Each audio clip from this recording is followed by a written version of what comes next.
말씀은 요한계시록 7장 1절부터 4절입니다.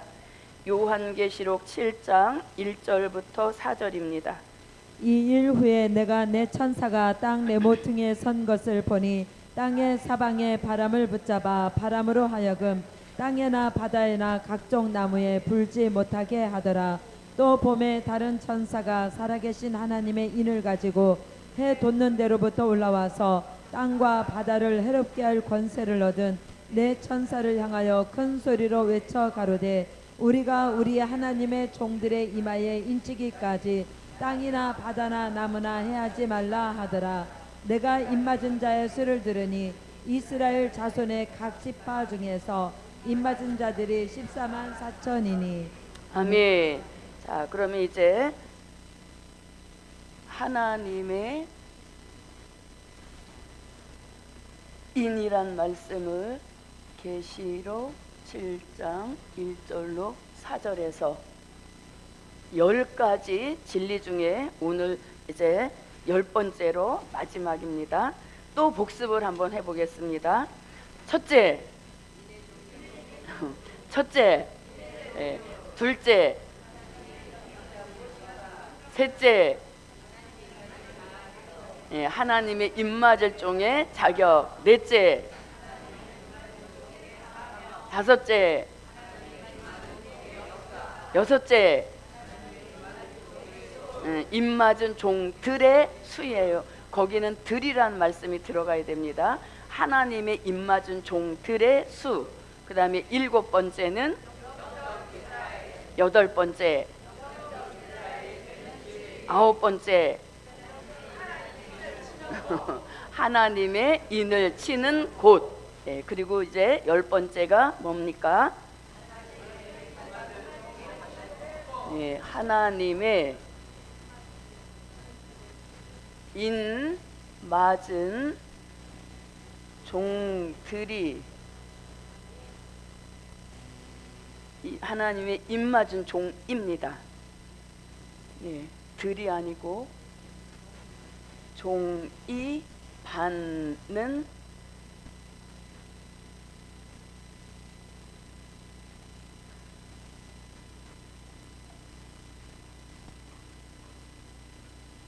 하나님의 인 맞은 종이 받는 축복.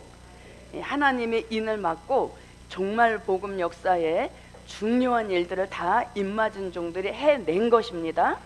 그렇게 해낸 종들에게 결과적으로 주시는 축복이 있습니다. 그래서 저도 여러분도 이 축복 받는 자리까지 함께 갑시다. 자, 그러면 어떤 축복이 우리에게 기다리고 있는가? 첫째는 환난 날에 피해받지 않는 축복. 환난 날에 피해받지 않는 축복입니다. 뭐니 해도 피해받지 않아야 끝까지 남은 자의 복을 받게 됩니다. 자, 그럼 환난 날에 피해받지 않는 축복은 요한계시록 9장 1절로 6절 같은 환난이 이미 우리 시대에 왔습니다. 근데 이런 환난에 피해받지 않는 축복이 예정되어 있습니다. 누구에게? 하나님의 입맞은 종들에게 이 축복이 예정되어 있습니다. 자, 말씀을 한번 읽어봅니다. 다섯째 천사가 나팔을 불매 내가 보니 하늘에서 땅에 떨어진 별 하나가 있는데 저가 무저갱의 열쇠를 받았더라. 저가 무저갱을 여니 그 구멍에서 큰 풀무에 연기 같은 연기가 올라오매 해와 공기가 그 구멍의 연기로 인하여 어두워지며 또 황충이 연기 가운데로부터 땅 위에 나오매 저희가 땅에 있는 전갈의 권세와 같은 권세를 받았더라. 저희에게 이르시되 땅의 풀이나 푸른 것이나 각종 수목은 해하지 말고 오직 이마에 하나님의 입맞지 아니한 사람들만 해하라 하시더라. 그러나 그들을 죽이지는 못하게 하시고 5달 동안 괴롭게만 하게 하시는데 그 괴롭게 함은 전갈이 사람을 쏠 때 괴롭게 함과 같더라. 그날에는 사람들이 죽기를 구하여도 얻지 못하고 죽고 싶으나 죽음이 저희를 피하리로다. 아멘. 자, 읽으신 말씀을 요약해 보면 다섯째 천사가 나팔을 불면 땅에 떨어진 별 하나가 무저갱의 열쇠를 가지고 나와서 무저갱을 여니까 그 무저갱으로부터 연기가 올라온다 이렇게 말씀합니다. 자, 무저갱이 열리니까 그 무저갱으로부터 연기가 올라오는데 이 연기로 인하여 해와 공기가 어두워졌다 하는 것을 볼 때 이 연기는 영적 흑암을 뜻하는 것입니다. 또는 악이라고도 보는 것입니다. 그래서 이 흑암 속에, 연기 속에 누가 등장이 되냐면 황충이가 등장을 한다 이렇게 말씀하시니, 이 황충이는 악하고 독한 사람을 뜻하는 것입니다. 이사야 33장 4절 말씀에 보면 이 황충이에 대한 정체를 말씀하고 있습니다. 자, 먼저 한번 이사야 33장 4절을 가보겠습니다. 황충의 모임같이 사람이 너희 노량물을 모을 것이며 메뚜기의 뛰어오름같이 그들이 그 위로 뛰어오르리라. 네, 아멘. 자, 메뚜기의 뛰어오름 같이 뭘 하리라? 뛰어오르리라 이렇게 말씀합니다. 근데 여기서 황충이의 특징은 뭘 가리킵니까? 남의 것을 무엇한다? 노략질한다 이렇게 말씀합니다. 노략질을 양심의 거리낌 없이 하는 그 사람이 이 시대에 등장하는 황충이와 같은 악독한 사람이라는 것입니다. 또 예레미야 선지자도 예레미야 51장 14절에서 황충이 같이 악독한 사람은 이런 특징을 가지고 나온다고 말씀하고 있습니다. 만군의 여호와께서 자기로 맹세하시되 내가 진실로 사람을 황충같이 내게 가득히 하리니 그들이 너를 향하여 소리를 높이리라 하시도다.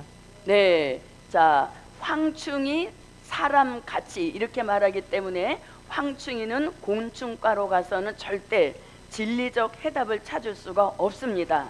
그래서 성경을 보니까 황충이는 남의 것을 노략질하는 아주 독한, 악하고 독한 사람인 것이고, 또 별일도 아닌데 소리소리 고래고래 지르면서 나오는 이런 사람들이 황충이라는 것입니다.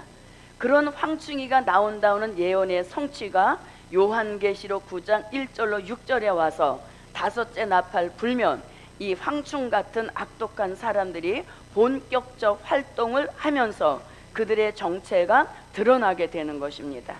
자, 그러면 이렇게 악독한 사람이 나와서 사람을 해한다는 것입니다.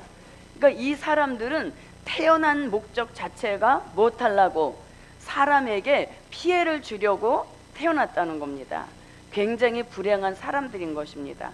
도움은 주지 못할 망정 모는 하지 말아야, 피해는 주지 말아야 되는데 사람을 해하기 위하여서 등장한 사람들이 황충이라는 것입니다. 그런데 이들에게 주신 권세가 있다고 말씀합니다. 그 권세가 무슨 권세?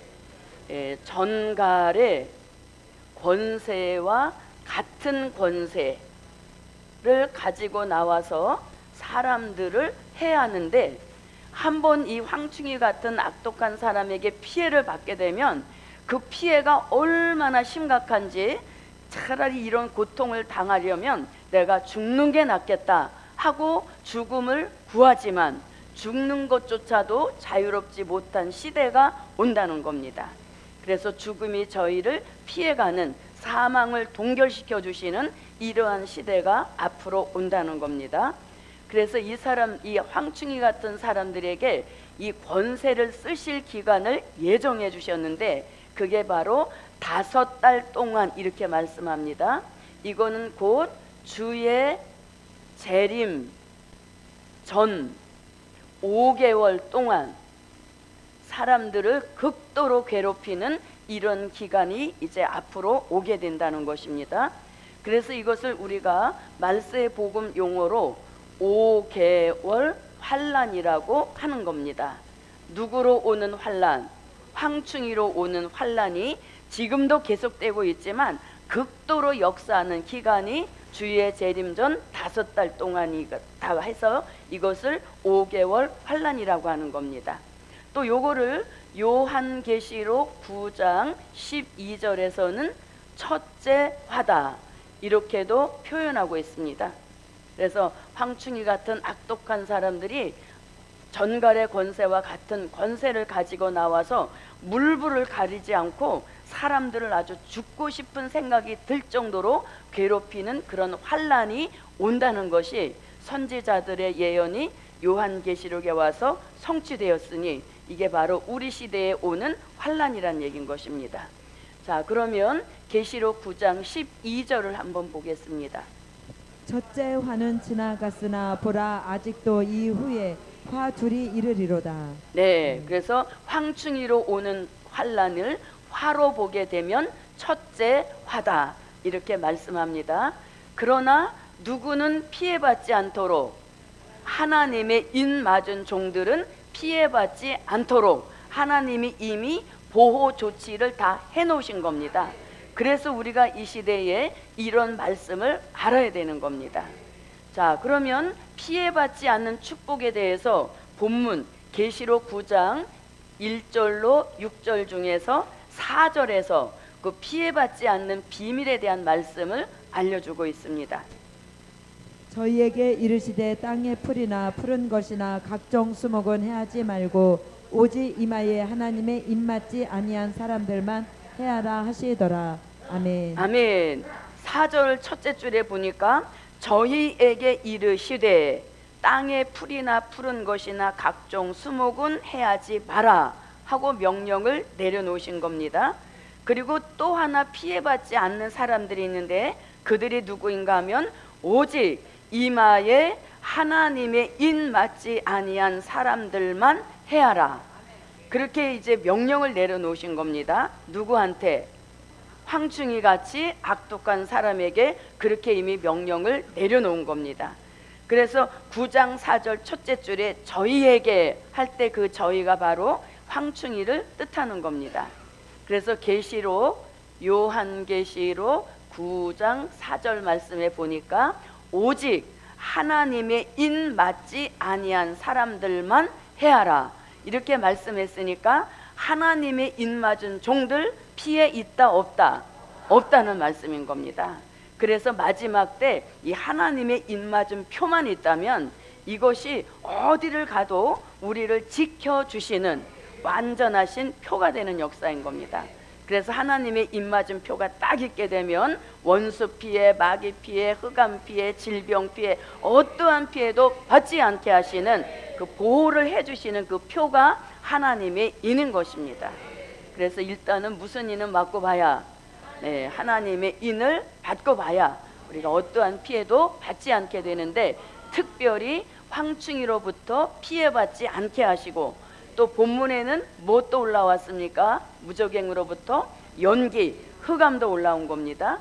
그래서 연기 같은 흑암의 피해도 받지 않게 하시고 또 황충이 같이 악독한 사람의 피해도 받지 않는 겁니다. 그래서 우리 시대에 가장 두려운 존재가 있다면 그는 누구? 사람이 가장 무서운 겁니다. 두려움의 존재인 것입니다. 그래서 우리가 으슥한 밤중에 길을 가다가 사람이랑 이렇게 맞닥뜨리게 되면 섬찟하지 않습니까? 혹시 저 사람 뭐 아니야? 이런 생각이 들어서 그래서 예수님도 마태복음 24장 3절로 5절 말씀에 보면 마지막 때 너희가 뭘 조심하라? 사람을 조심하라 했습니다. 그래서 우리 시대에 사람을 보는 안목이 열려지는 것도 굉장히 중요합니다. 그래야 무슨 피해를 안 받는다? 사람의 피해를 받지 않게 되는 것입니다. 자, 그러면 여기서는 이제 오직 하나님의 인 맞지 아니한 사람들만 해야라 그랬습니다.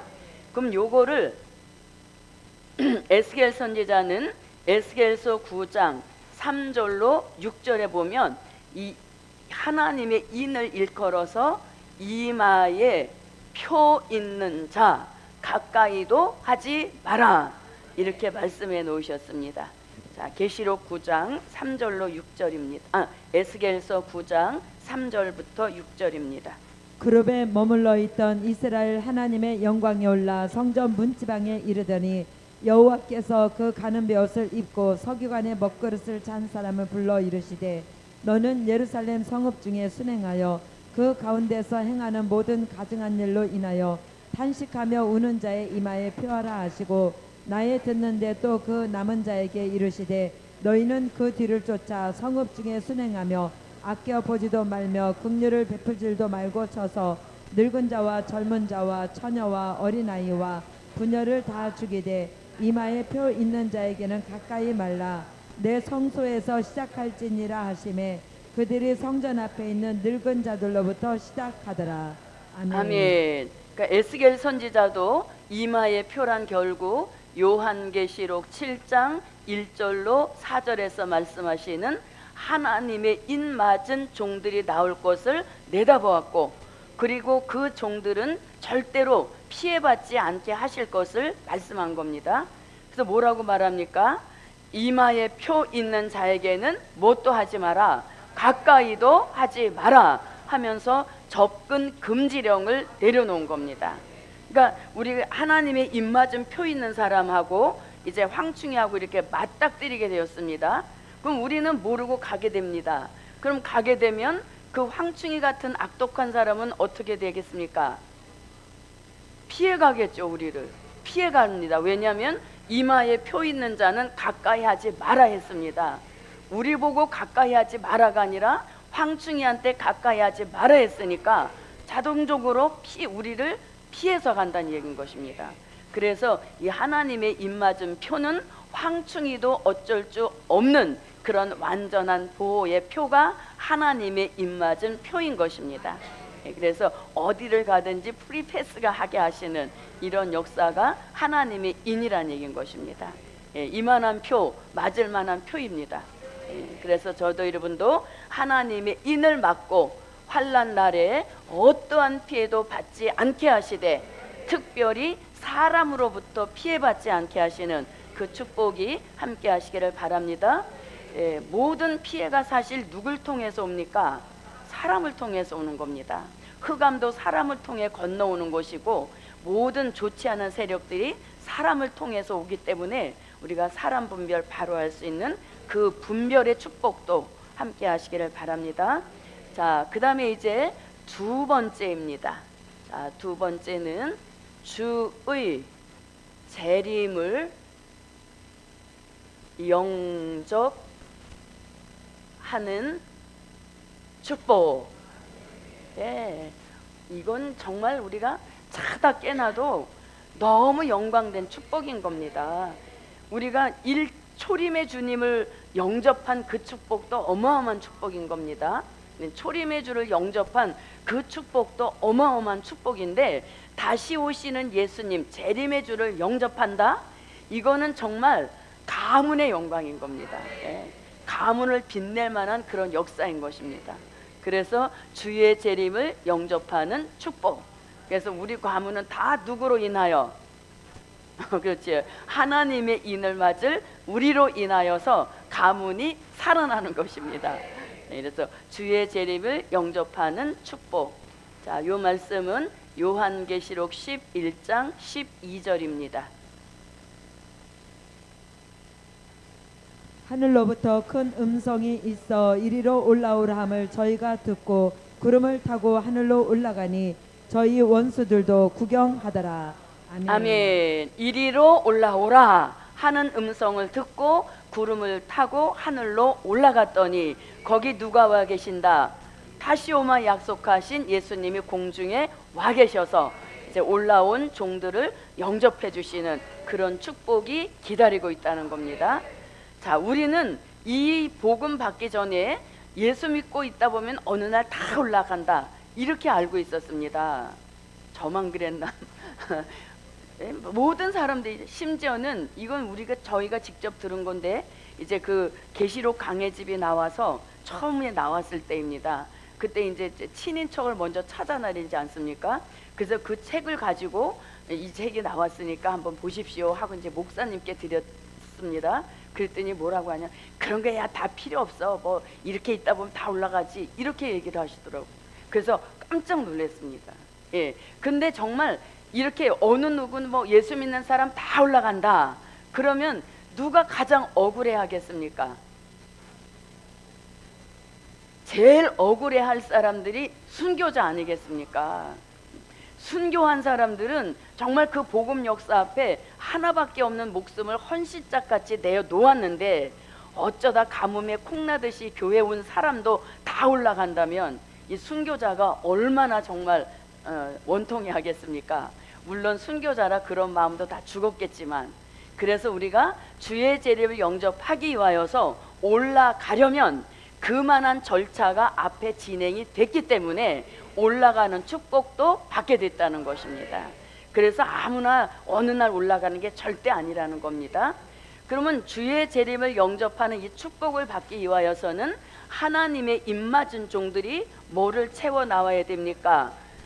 예정하신 수 14만 4천의 수를 채우면 이제 그때로부터 주의 재림 전 3년 반 동안 전 세계로 나가서 계시록 10장 11절 같이, 또 요한계시록 11장 3절로 6절 같이 다시 예언을 외치는 이 막중한 사명을 저도 여러분도 감당해야 되는 겁니다. 그래서 이것이 하나님의 입맞은 종들이 나오게 하신 궁극적인 목적이 되는 겁니다. 자, 그러면 말씀 7장은 읽어보았으니까 다시 예언을 한번 읽어봅니다. 저가 내게 말하기를 내가 많은 백성과 나라와 방언과 임금에게 다시 예언하여야 하리라 하더라. 아멘. 아멘. 작은 책을 꿀같이 달게 먹고 하나님의 인을 맞아 나온 그 종들이 주의 재림 전 3년 반 동안 나라와 백성과 방언과 임금에게, 즉 전 세계로 나가서 주의 재림을 외치니 그게 바로 다시 예언인 것입니다. 그래서 반드시 다시 예언을 해야 들림도 받게 되는 것이고, 다시 예언의 외침이 있은 후에 주의 재림도 오게 되는 것입니다. 그래서 이 다시 예언을 하게 되면, 자, 다시 예언하는 그 목적은 요한계시록 7장 9절로 14절 같이 전 세계 사람들에게 마지막으로 주시는 회개 기회인 것입니다. 그래서 이 기회를 반드시 잡아야만 흰옷 입은 무리로 나오는 이 역사를 받게 되는 겁니다. 그래서 흰옷 입은 무리가 환난 가운데 나오게 되면 이들을 계시록 12장 6절 같이, 계시록 12장 13절로 16절 같이 어디로 인도한다? 하나님의 양육을 위하여 예비하신 곳, 예비처로 흰옷 입은 무리를 안전하게 인도해 놓는 것입니다. 그렇게 되면 하나님의 입맞은 종 14만 4천의 다시 예언의 사명은 끝이 나는 겁니다. 이제 사명 다 감당했으니까 이 세상에 미련 둘 거 없습니다. 아멘 안 하는 사람은 더 미련이 있습니까? 무슨 미련이 있겠습니까? 이게 마지막 사명을 다 감당하고 지금은 내 속으로 난 내 자식도 하나 못 살리는 무능함인데, 이때는 누구라도 살려낸다. 세계 사람이라도 셀 수 없는 무리를 살려낼 수 있는 기독교 역사상 가장 능력 있는 종들로 만드셔서 우리를 유감없게 쓰시는 것입니다. 그렇게 한번 쓰임 받았는데 뭔 미련이 있겠습니까? 예, 그래서 이들을, 그런데 이제 이 다시 예언을 요한계시록 11장 7절 말씀에 보면 저희가 증거를 마칠 때에 이런 말씀이 있습니다. 그래서 이 다시 예언이 기독교 역사상 마지막 증거가 되는 겁니다. 얼마나 대단한 사명입니까? 그래서 저도 여러분도 이런 말씀 붙들고 한번 기도해 보십시오.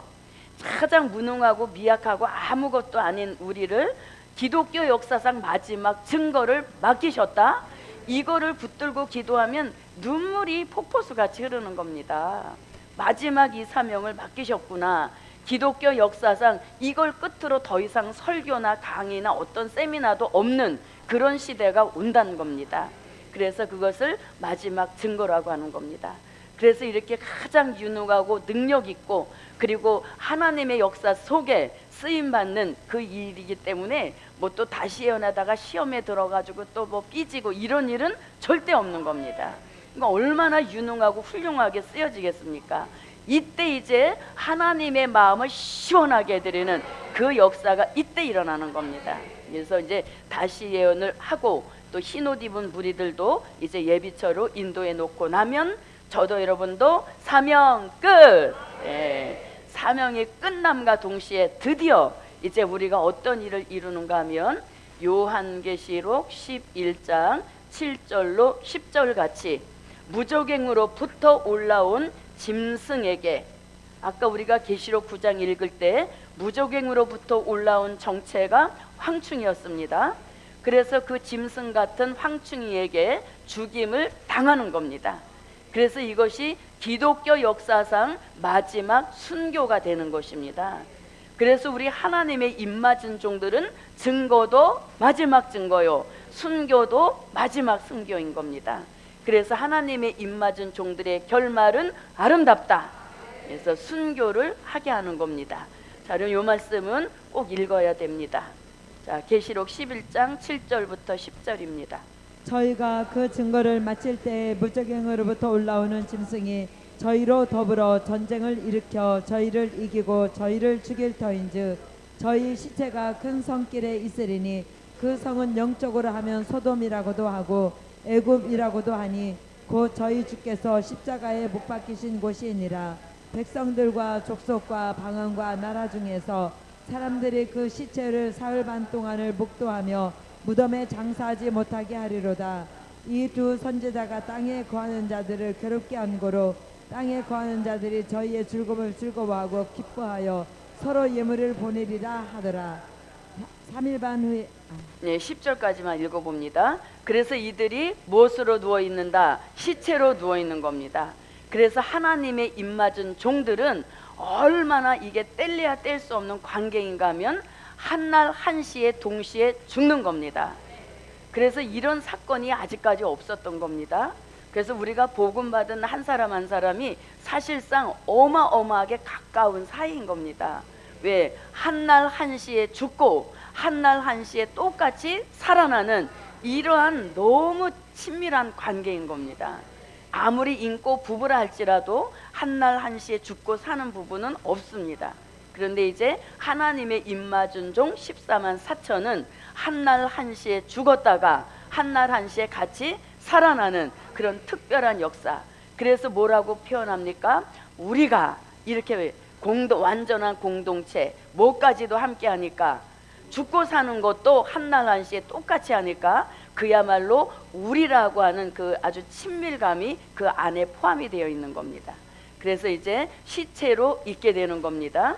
자, 시체로 얼마를 있다가 3일 반만 시체로 있는 겁니다. 시체가 되어서 자기가 다시 예언하던 그 장소에 쓰러져 죽어 있지만 그 영혼은 낙원에 가서 특별히 순교자의 기도 모임에 합세가 되는 겁니다. 자, 그래서 3일 반을 누워 있다가 3일 반이 딱 차게 되면 계시록 11장 11절 같이 무엇을 받고 하나님께로부터 생계받아서 자기 발로 벌떡 일어선다, 이렇게 말씀하는 겁니다. 그럼 이 살아난다는 말씀을 이사야 26장 19절에서 우리의, 여기서도 또 무슨 말씀 나옵니까? 우리의, 그 다음에 시체들은 무엇 받아서 생기받아 일어나리다 하면서 이 이사야 선지자가 입맞은 종들 시체가 살아날 것을 이미 예언해 놓은 말씀입니다. 자, 이사야 26장 19절 중에서 중반절입니다. 우리의 시체들은 일어나리이다. 아멘. 아멘. 우리의 무엇? 시체. 그래서 우리라는 말씀은 계시록 7장 3절에서 우리가 우리 하나님의 종들의 이마에 인친다 할 때 그 우리와 같은 우리인 것이고, 또 이사야 선지자가 말씀한 이 시체가 계시록 11장 7절로 10절에서 다시 예언 마치고 죽임을 당한 입맞은 종들의 시체와 동일한 시체인 겁니다. 이 시체 속에 뭐가 들어간다? 생기가 들어갑니다. 자, 읽어봅니다. 계시록 11장 11절입니다. 3일 반 후에 하나님께로부터 생기가 저희 속에 들어가매 저희가 발로 일어서니 구경하는 자들이 크게 두려워하더라. 아멘. 그래서 생기 받아 자기 발로 일어선다. 자, 오늘은 무엇 받는 날? 생기 받는 날입니다. 저도 여러분도 생계받아서 모든 감각과 기능이 다 살아나게 하시고 회복되게 하시는 그런 역사가 함께 하시길 바랍니다. 다 같이 생기야 들어오라. 생기야 들어오라. 생기야 나를 살려라. 네, 그래서 우리가 가끔씩 가다가 이런 생기 역사를 본인이 하나님께 구하는 것입니다. 그래서 생기는 생명의 기운을 줄임말인 겁니다. 그래서 우리는 수시로 그 생명의 기운을 생기로 받아서 자꾸 침체돼가는 자신의 감각들을 살려낼 수 있는 그런 능력, 자기 자신을 컨트롤할 수 있는 그런 능력이 필요하다는 얘기인 거죠. 아, 왜 이렇게 피곤하지, 깔아지지? 이렇게 되면 정말 눕게 되는 겁니다. 그럴 때 바로 뭐가 생각이 나서 생기, 네, 그런 역사를 받아서 다시 또 여전히 새로운 모습을 가지고 새 출발하게 하시는 그런 축복이 함께 하시기를 바랍니다. 자, 이렇게 생기 받아서 자기 발로 일어섰습니다. 그렇게 되면 바로 이어서 계시록 11장 12절 같은 음성이 귀에 들리게 되는 것입니다. 계시록 11장 12절입니다. 하늘로부터 큰 음성이 있어 이리로 올라오라 함을 저희가 듣고 구름을 타고 하늘로 올라가니 저희 원수들도 구경하더라. 아멘. 아멘. 자, 그래서 무슨 음성을 듣고 이리로 올라오라 하는 음성을 듣고 구름을 타고 올라가니 거기에 누가 와 계십니까? 꿈에도 그리던 예수님이 공중에 오셔서 두 팔을 활짝 벌리시고 여기까지 오느라고 얼마나 고생했니 하고 우리를 일일이 반겨주십니다. 그 역사만 생각하면 여기가 울렁울렁하지 않습니까? 그리고 그 장면을 우리가 자주 떠올려서 오늘 말씀하신 것처럼 하나님이 양념을 치실 때도 그거를 잘 견딜 수 있는 양념의 특징이 있지 않습니까?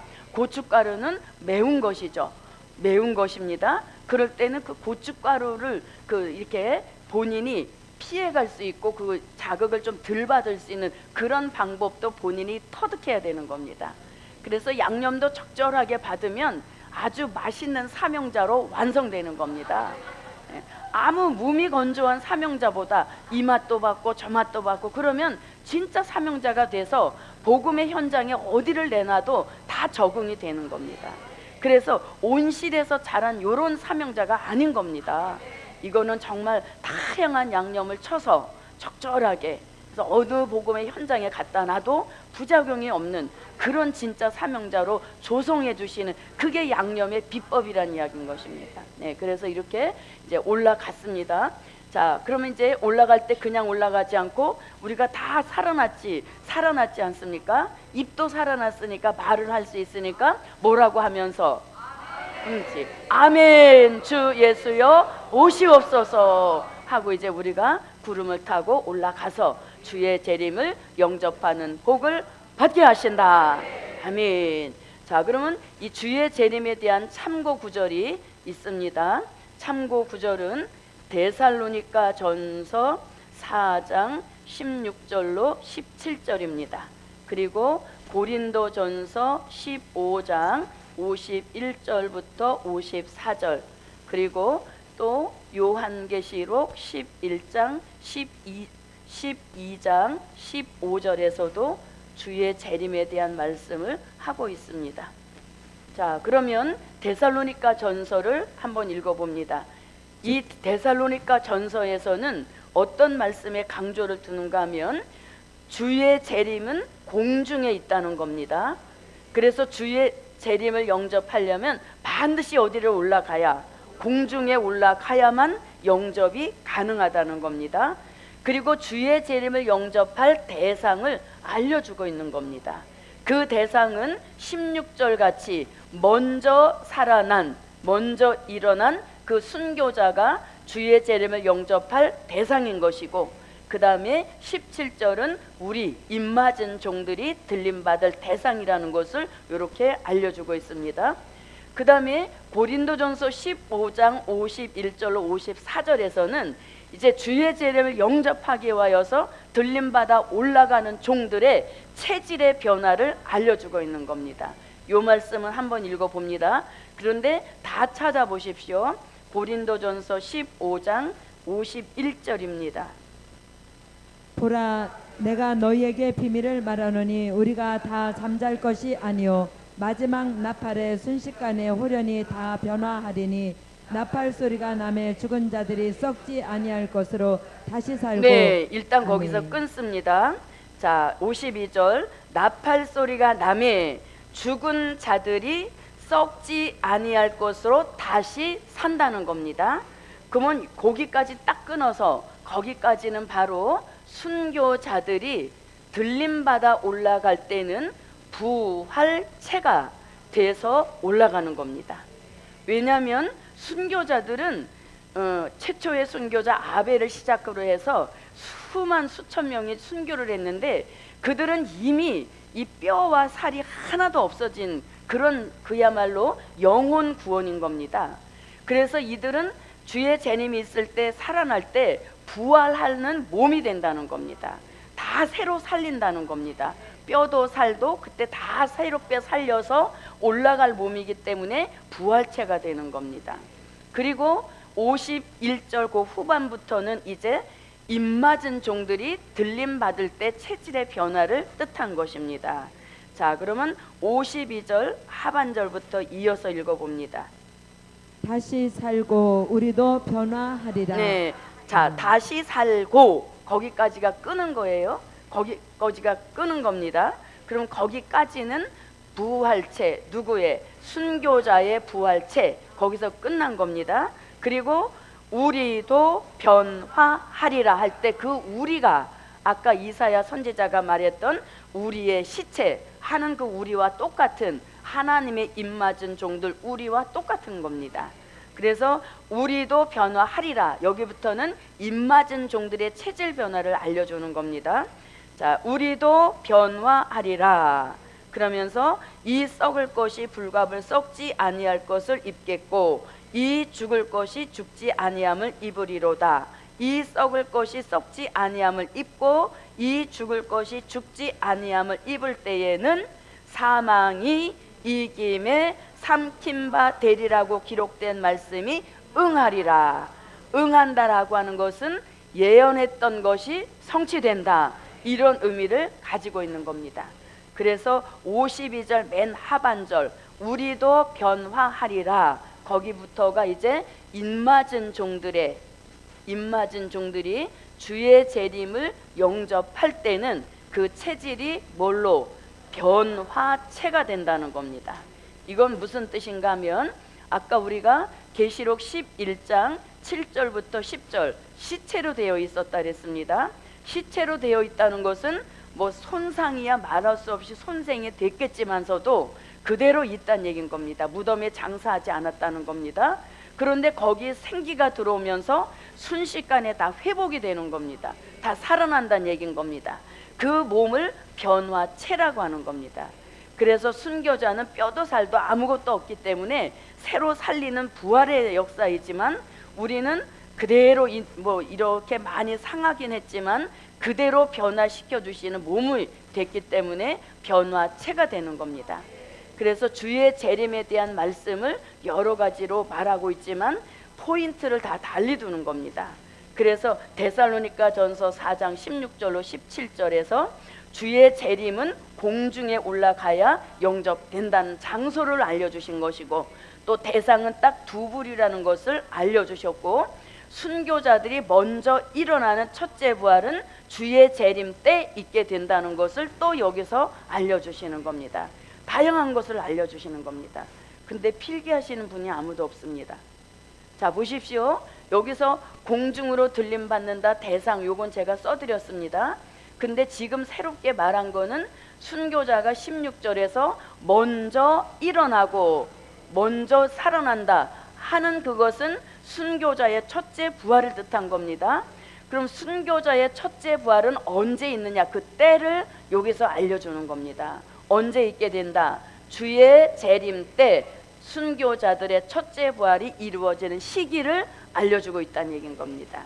자, 그 다음에 여기서는 체질의 변화를 알려주셨고 그 다음에 12장 5절에서는 본문 11장 12절의 말씀을 한 번 더 반복해 주신 말씀인 겁니다.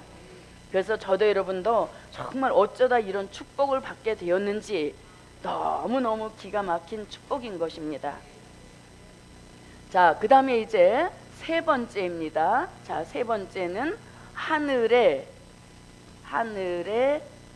군대가 되는 축복. 받을 만한 축복이므로 아멘으로 받읍시다. 네, 하늘의 군대가 되는 축복. 그럼 우리는 여군이 되겠네요. 자, 요한계시록 19장 14절부터 15절입니다. 한번 읽어봅니다.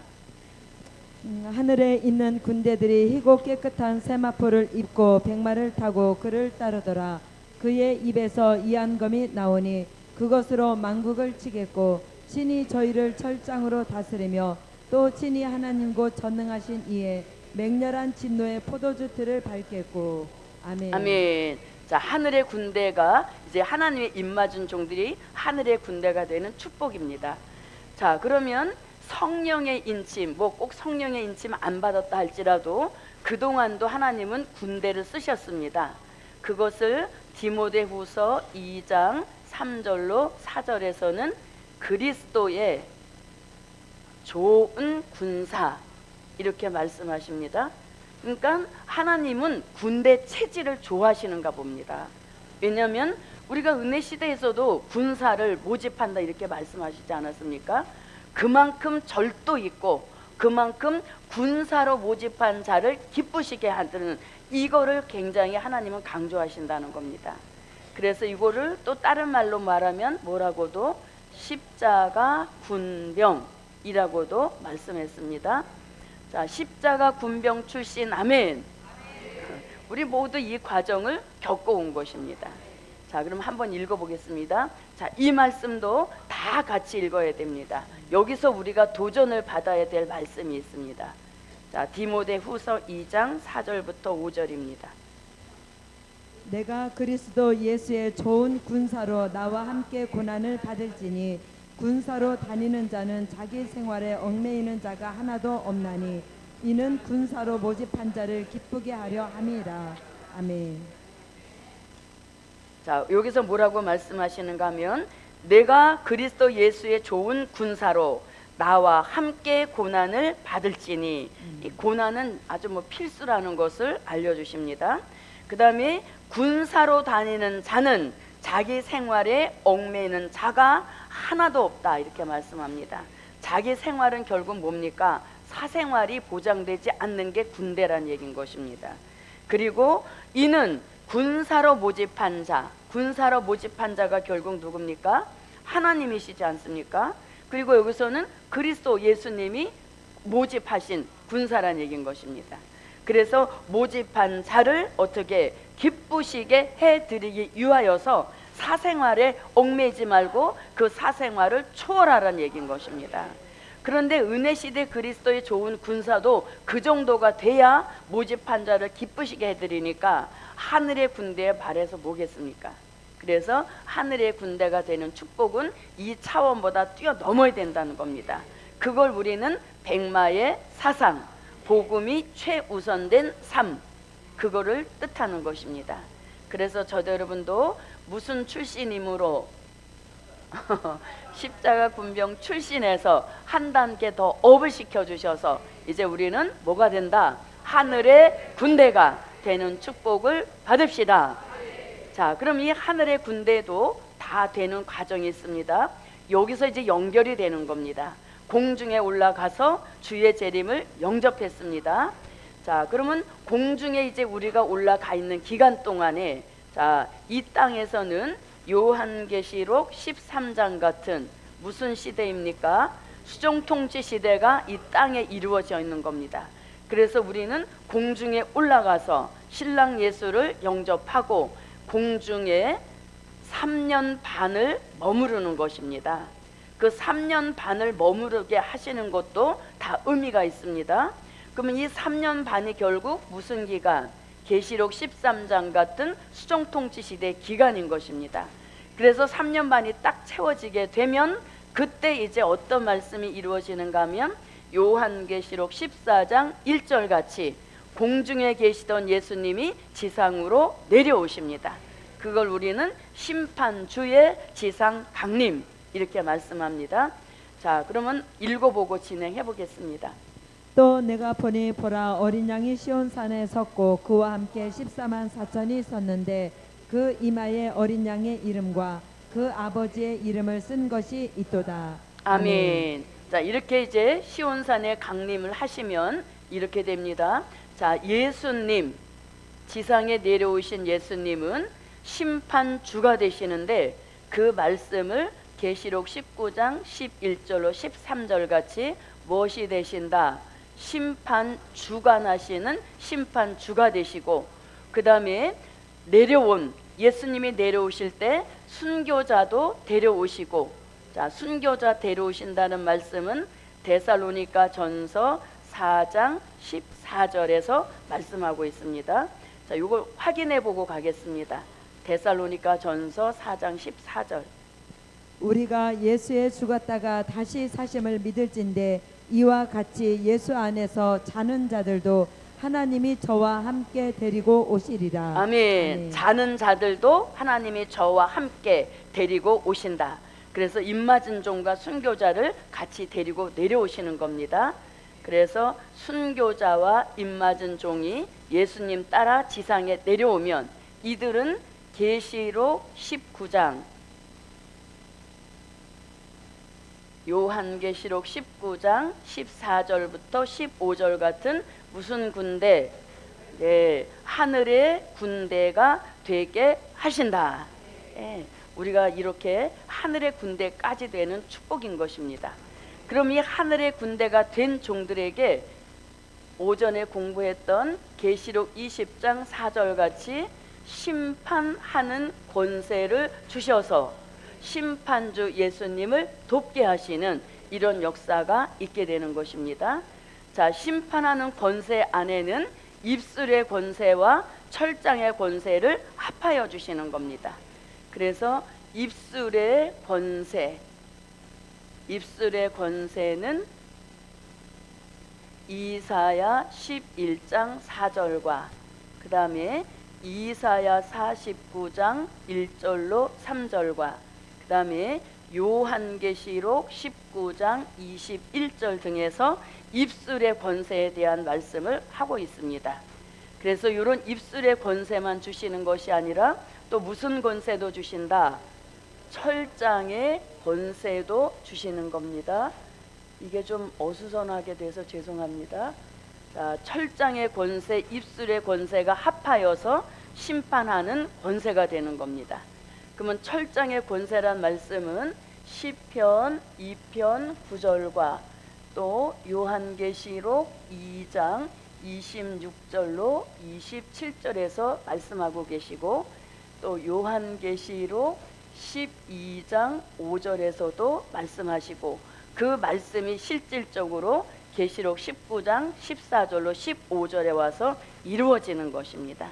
그래서 이렇게 심판하는 권세를 주시는데 이 심판하는 권세가 언제 쓰여지느냐? 그것은 바로 요한계시록 16장 16절 같은 아마겟돈 전쟁 때 쓰여지는 권세인 것입니다. 좀 어수선하게 됐습니다. 그래서 지상에 예수님은 오실 때 심판주로 오시는 겁니다. 자, 한번 읽어봅니다. 심판주 예수님. 계시록 19장 11절부터 13절입니다. 또 내가 하늘이 열린 것을 보니 보라 백마와 탄자가 있으니 그 이름은 충신과 진실이라. 그가 공의로 심판하며 싸우더라. 그 눈이 불꽃 같고 그 머리에 많은 면류관이 있고 또 이름 쓴 것이 하나가 있으니 자기밖에 아는 자가 없고 또 그가 핏 뿌린 옷을 입었는데 그 이름은 하나님의 말씀이라 칭하더라. 아멘. 자, 이렇게 심판주 예수님 그리고 심판주 예수님을 돕는 하늘의 군대 된 종들에게 심판하는 권세를 주십니다. 심판하는 권세는 계시록 20장 4절입니다. 또 내가 보자들을 보니 거기 앉은 자들이 있어 심판하는 권세를 받았더라. 또 내가 보니 예수의 증거와 하나님의 말씀을 인하여 목배임을 받은 자의 영혼들과 또 짐승과 그의 우상에게 경배하지도 아니하고 이마와 손에 그의 표를 받지도 아니한 자들이 살아서 그리스도로 더불어 1000년 동안 왕노릇하니. 아멘. 아멘. 자, 이렇게 심판하는 권세를 주시는데 이 심판하는 권세는 철장의 권세, 입술의 권세를 합하여 주시는 겁니다. 그래서 이 말씀은 우리가 이미 읽었기 때문에 그냥 넘어가도록 하겠습니다. 자, 그리고 이건 언제 쓰여진다? 요한계시록 16장 16절 같은 아마겟돈 전쟁 때 쓰여지는 하늘의 군대들인 것입니다. 예, 그래서 군대는 뭘 위하여서 자꾸 키웁니까? 앞으로 전쟁이 있기 때문에 군대를 이렇게 만드시는 역사인 것입니다. 자, 그러면 아마겟돈 전쟁입니다. 계시록 16장 16절입니다. 새 영이 히브리 음으로 아마겟돈이라 하는 곳으로 왕들을 모으더라. 아멘. 무엇하려고 모으더라? 전쟁하려고. 귀신의 영에 아주 그 미혹된 사람들이 이런 전쟁을 일으키지만 결국 이 전쟁은 승패를 어디서 알려주는가 하면 이 전쟁에 대한 승패는 어디서 알려주냐면 요한계시록 17장 14절에서 싸우려니와 어린 양은 만왕의 왕이요 만주의 주심으로 저희를 이기실 터이요 하면서 아마겟돈 전쟁을 여기서 알려주시는 겁니다. 자, 계시록 17장 14절입니다. 저희가 어린 양으로 더불어 싸우려니와 어린 양은 만주의 주시오 만왕의 왕이심으로 저희를 이기실 터이요 또 그와 함께 있는 자들 곧 부르심을 입고 빼내심을 얻고 진실한 자들은 이기리로다. 아멘. 저도 여러분도 하늘의 군대가 되어서 이기는 자가 되리라 하신 그 말씀의 축복이 함께 하시기를 바랍니다. 자, 그 다음에 이제 입맞은 종이 받는 축복 마지막 네 번째입니다. 자, 네 번째는 자, 1000년 동안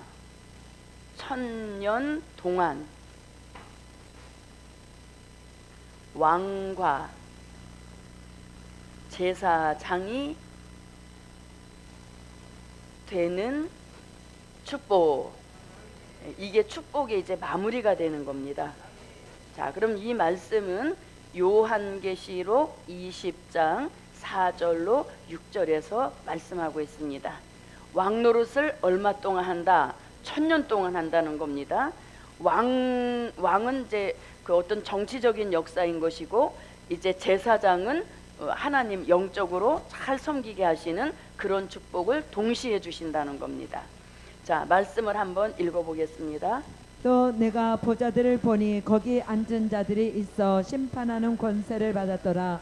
또 내가 보니 예수의 증거와 하나님의 말씀을 인하여 목배임을 받은 자의 영혼들과 또 짐승과 그의 우상에게 경배하지도 아니하고 이마와 손에 그의 표를 받지도 아니한 자들이 살아서 그리스도로 더불어 1000년 동안 왕노릇하니 그 나머지 죽은 자들은 그 1000년이 자기까지 살지 못하더라.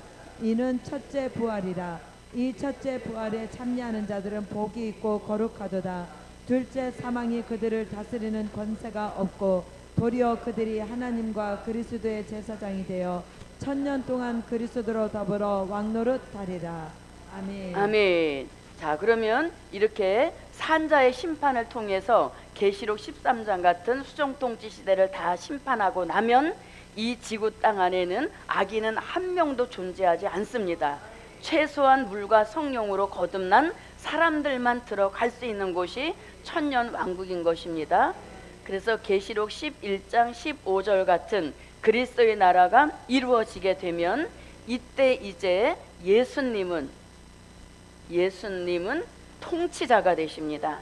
그 통치자를 계시록 1장 5절에서는 땅의 임금들의 머리 대신 예수님 이렇게 말씀하셨고, 또 요한계시록 17장 14절과 요한계시록 19장 16절에서는 만왕의 왕 만주의 주 이렇게 말씀하셨고, 그 다음에 이사야 32장 1절에서도 한 왕이 의로 통치할 것이요. 이렇게 예수님은 최고의 통치자가 되실 것을 말씀하셨습니다. 그리고 하늘의 군대로 쓰셨던 순교자와 입맞은 종들, 자, 순교자와 입맞은 종들은 어떤 축복을 주시는가 하면 본문으로 주신 계시록 20장 4절로 6절 같이 왕권의 축복을 받게 하시는 겁니다. 그것을 계시록 1장 5절에서는 땅의 임금들이 되게 하시는 겁니다. 그리고 계시록 5장 9절에서도 땅의 왕들이란 말씀이 있습니다. 자, 그리고 계시록 20장 4절로 6절 여기 가서 실질적으로 왕권의 축복을 받게 됩니다. 그리고 요 축복은 계시록 20장 9절 같이 어디에 들어가서 사랑하시는 성에 들어가서 예수님과 동거동락을 하게 되는데, 예수님은 만왕의 왕이 되시고 우리는 왕권의 축복을 받아서 1000년 동안 그리스도로 더불어 왕노릇 하리라 하신 말씀을 이루는 것입니다. 자, 이렇게 1000년을 왕으로 살다가 이제 1000년 왕국이 끝이 나게 되면 이 순교자와 입맞은 종들은 계시록 21장 24절 그리고 요한계시록 22장 5절 같이 한 번 왕은 영원한 왕이다 하는 것을 이 두 구절에서 증명해 주고 있는 것입니다. 자, 요 두 구절만 한번 읽어봅니다. 계시록 21장 24절입니다. 만국이 그 빛 가운데로 다니고 땅의 왕들이 자기 영광을 가지고 그리로 들어오리라. 네, 땅의 왕들이 자기의 영광을 가지고 새 하늘과 새 땅, 새 예루살렘 성으로 들어온다.